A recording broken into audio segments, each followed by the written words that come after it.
brand new Crash Bandicoot game and a brand new Crash Bandicoot video. It's been a long time for both things actually, and I'm happy to have both back in my life. I've been spending the last few days playing Crash Team Rumble alone and with others, and I've come to a conclusion on the game as a whole. But telling you my conclusion at the start of the video wouldn't make for good content, so let's start from the beginning so we can get to the same conclusion together, hopefully. Crash Team Rumble, for those unaware, is the newest game in the Crash Bandicoot series. It's been teased far more than any Crash game ever from past memory. Ever since the launch of Crash 4 It's About Time, there have been non-stop posts on YouTube, Reddit, Twitter, and anything else you can name talking about this new project that's definitely coming out called Wumpa League. Honestly, I was very skeptical about this and could not get excited about it like I saw everyone else around me getting. Eventually, we did get some really concrete evidence when Activision sent out a pizza box to influencers with a receipt announcing the release of Crash 4 on Steam, and a message hinting at a new Crash Bandicoot title to be announced at the Game Awards 2022, which would eventually be what we now know as Crash Team Rumble, the weird PvP MOBA type game. Seriously, a Crash PvP game, instead of something new and exciting like Spyro 4 or a new game from another beloved franchise. I thought Crash Team Racing Nitro Fueled was good enough for bonus content from the Crash franchise, but I guess Activision wants to milk this puppy for all it's worth. And who can blame them? The Insane Trilogy sold 2.5 million copies in its first 3 months. Crash 4 sold 400,000 copies the first month, and Crash Team Racing sold 552,000 copies in its first month. These games are selling, and selling well. So why not get the most bang for your buck by reusing any assets you can to make more stuff? The real question though is whether or not Crash Team Rumble is worth your cash. Is it a good game? So I went out and got myself a copy off the good old digital marketplace to give it a fair chance. I originally wasn't going to get this game, but I saw a few other people talking about it and saying it was actually really fun when they played the beta, so I went out and I got it for myself. Plus, I thought it would make for good content, so. First, we should go through the basics. After launching the game, you'll be given a brief tutorial while playing as Crash, showing all the stuff you need to know about how the game works. Collecting Wumpa Fruit, depositing them for points, how to fight over gem platforms, and grabbing relics to activate abilities and environmental effects that can help you win the game. After you finish going through the tutorial, it'll throw you into a bot match where, for some reason, every character is Crash Bandicoot. Not exactly the best way to teach you what a real match would be like, but good enough, I guess. Overall, not a bad tutorial, but it does have one major flaw. Crash Team Rumble is a class-based team game, and the tutorial makes no mention of that. It only has you play as a runner and gives you no advice on what a blocker or booster is and how they should be played, how they work, or what advantages they have. This is a pretty big oversight, and adding a section talking about it in the tutorial may help players know what their role actually entails and what they should be doing when they pick that role. On the other hand, it probably wouldn't change anything, and I would just continue to play with people who refuse to do what their role asks of them. Now, let's give a little rundown of how a match plays out. It's pretty simple. Scattered around the map are Wumpa Fruits in crates. It's the runner's job to run around and try to collect as many of these Wumpa Fruits as possible and bring them back to your home base to score. The first team to reach 2,000 Wumpa win the match. Now, to stop your opponent from accomplishing this goal before you, we also have 2 other roles that you can play. The first of these is the easiest to understand, and that's the blocker, who obviously needs to block. That's it. That's your job. You stand around your enemy's base and stop them from depositing. As a blocker, you're more tanky and deal more damage to help you cause some much needed pain on the enemy base. The last job, and probably the most complicated, is the booster. The point of the booster is to go around the map collecting relics that you can use to activate relic stations to give your team power-ups or activate environmental hazards that support your team. You also have to worry about gem platforms, which are sections of small, gem platforms that when activated for a few seconds without being interrupted will cause your team to gain a point bonus, which will allow your team to carry more Wumpa. The special ability of the boosters is that for them, sometimes relics will spawn in sets of 2 instead of by themselves. As I said, the concept isn't too hard to understand, but it is actually pretty cool to play, and I had fun for a while when I was playing it.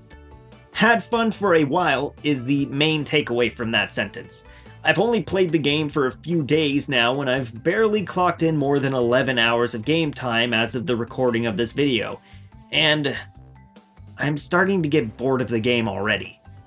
One huge reason for my loss of interest is that there is just no variation. There is a decent amount of maps to play on, and they all play differently, which is fantastic, and much better than I expected.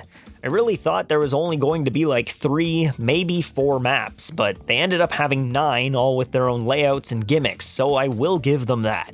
Outside of that though, there's nothing different. Now, if this was a free-to-play game, I would give it a bit more slack, but for a game that costs 30 American dollars, I expected a bit more at launch. The roster of characters is pretty slim, unlockables outside of a battle pass, which will probably go away after this season is done, are barely there, and there is only a single game mode.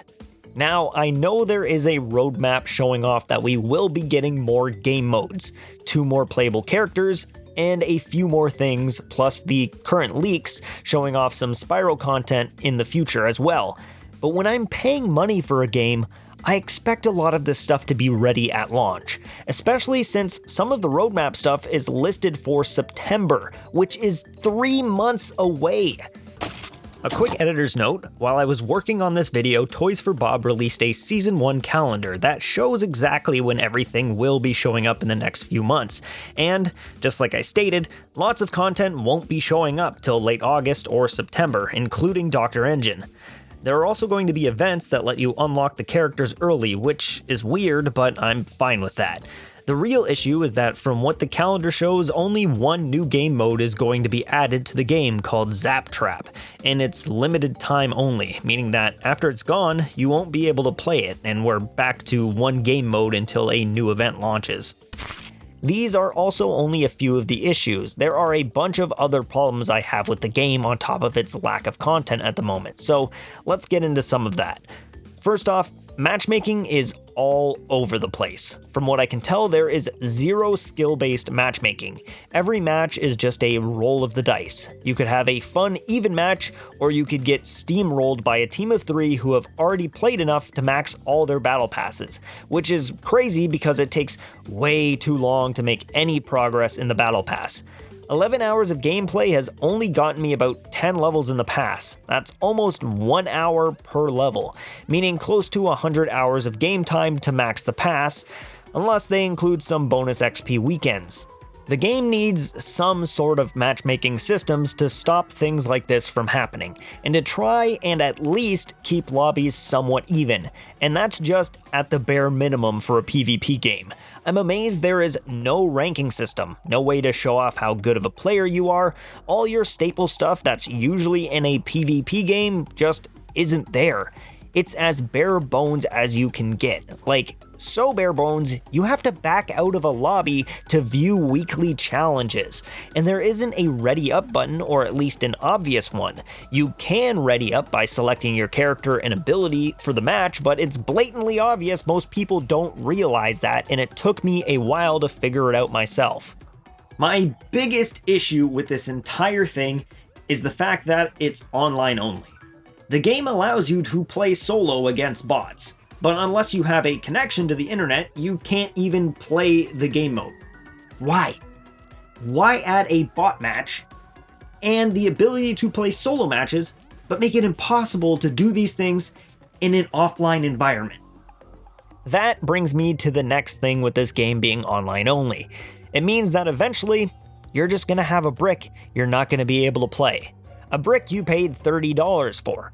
Personally, with how this game is launched, I don't expect the population to last longer than 6 months, or maybe a year if it's lucky, and at that point, I can see it taking the Fall Guys route where they just make it free to play and give OG players a random skin or banner to show off they bought the game before everyone else got it for free. I know I've been ranting for a bit, but I feel like the point needs to be made clear. This game should not have launched as anything other than a free-to-play game, and dropping cash on it is just giving Activision more bad ideas on how to ruin the gaming market in the future. Don't worry though, I'm not done ranting, because we still have to talk a bit about game balance. And honestly, except for 2 outliers, the game is actually pretty well balanced. Each character does their job decently well, and all feel equally capable at what they do. The issue comes in at the what they do part.